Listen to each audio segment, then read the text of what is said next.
Our topic for today is religion. What is religion? Religion.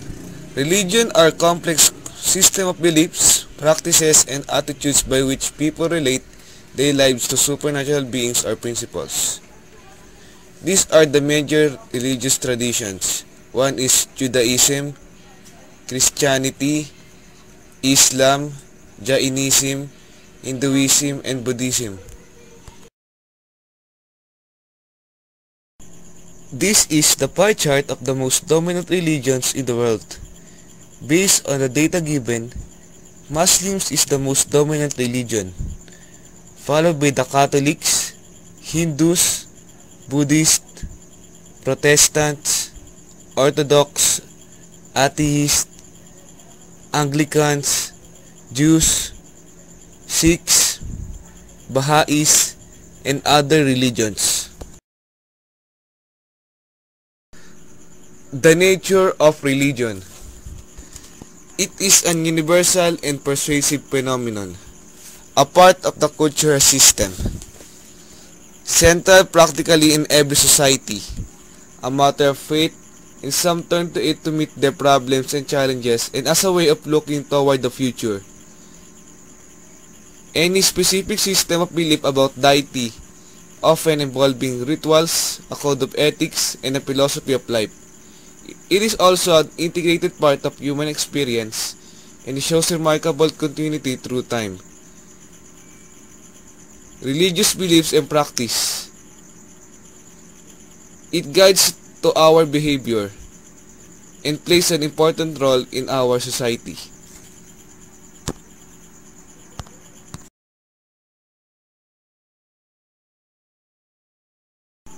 Here are the elements of religion. There are four elements of religion. One is beliefs, the sacred and the profane, rituals and ceremonies, and moral community.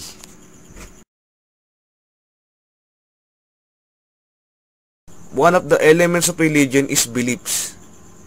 Religious beliefs. It is a supernatural power or powers that control human destiny.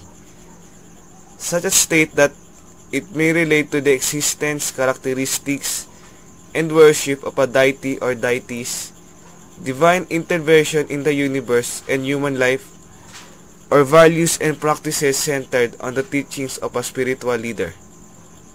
Here are the beliefs of the three most dominant religions in the world. Christian beliefs. They believe about Jesus Christ, the Trinity, the Holy Spirit, afterlife, and many more. Next is the Islam beliefs. They have an holy book called Quran. They believe on their prophet Muhammad, and they have a sacred place called Dome of the Rock. Buddhist beliefs. The name of their god is Buddha. They believe about karma, and after death, they believe that they reincarnate. This is called reincarnation.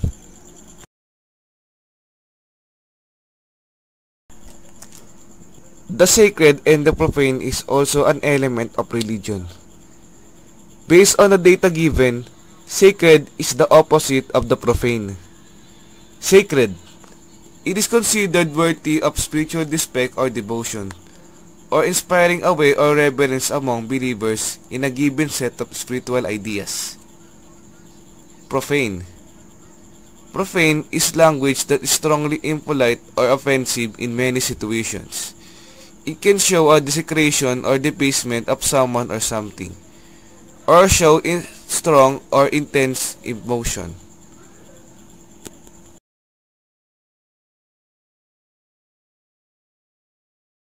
Another element of religion is rituals and ceremonies.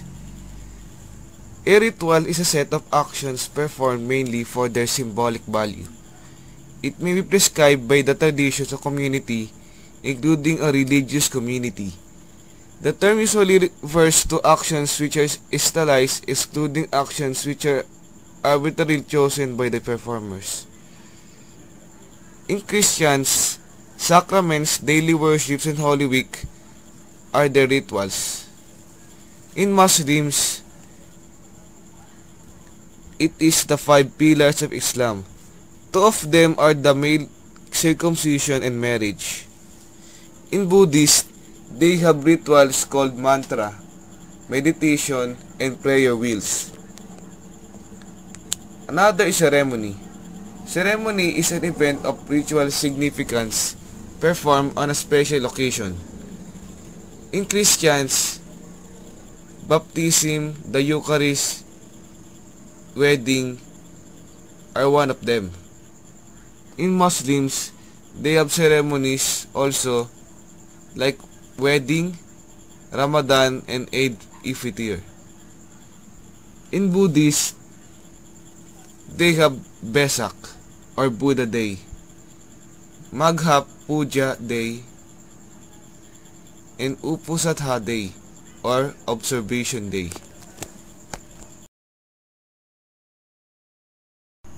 Last on the elements of religion is the moral community. A moral community is a group of people drawn together by a common interest in living according to a particular moral philosophy. Moral communities are typically associated with a religion and advocate that religion's conception of a good life. The congregation of a church, synagogue, or mosque is a typical moral community. However, some moral communities such as the Fellowship of Reason are secular and advocate a secular ethics. Religious structures.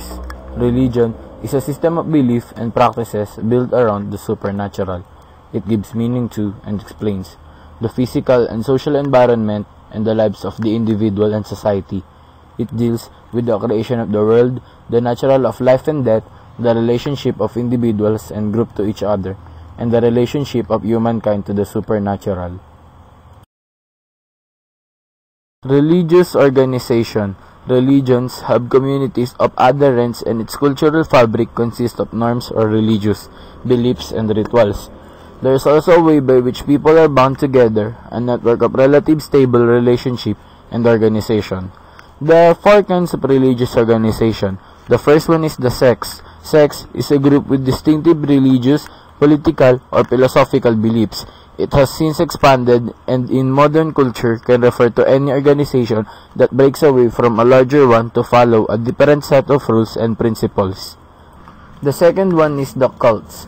Cult identifies a pattern of ritual behavior in connection with specific objects, within a framework of spatial and temporal coordinates. Some degree of recurrence in place and in repetition over time of ritual action is necessary for cult to be enacted, to be practiced.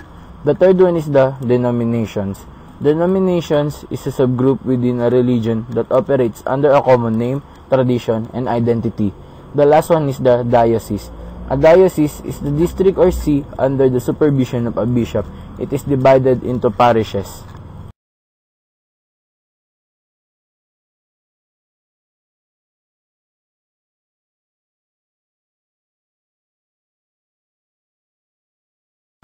Functions of religion. The functionalist approach. There are 8 functions of religions which are stated below. First, religion provides explanation about unknown and some measure of certainty in an unknown world. Second, the religion gives meaning and purpose to certain beliefs and provides people with the perspective for looking at the world. Third, religion integrates and maintains the fundamental values from the ultimate values of the Supreme Being to the subordinate, material, and practical values.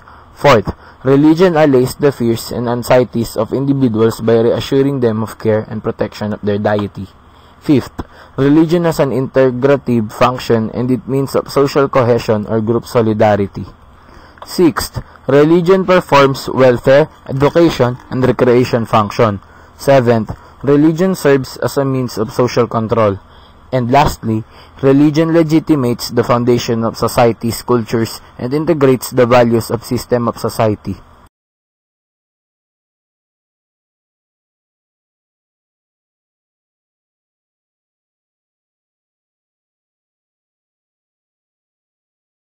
Social conflict perspective. Social conflict perspective are the functionalist highlights and functions of religion. The social conflict approach downplays them. Instead, it stresses the dysfunctions of religion. The inequality of males and females is seen in many religions of the world. This results in a conflict between genders. In many religions, God is usually a male who is vested with power and wisdom. Symbolic interaction perspective. The social interaction focus their attention on micro-level analysis and examine the meaning of significance of the teachings, doctrines, and the symbol of religion in an individual's life. The most important impact of religion on an individual is the development of a self-identity or self-concept as a result of a social relationship or interaction in the group. Religion and science.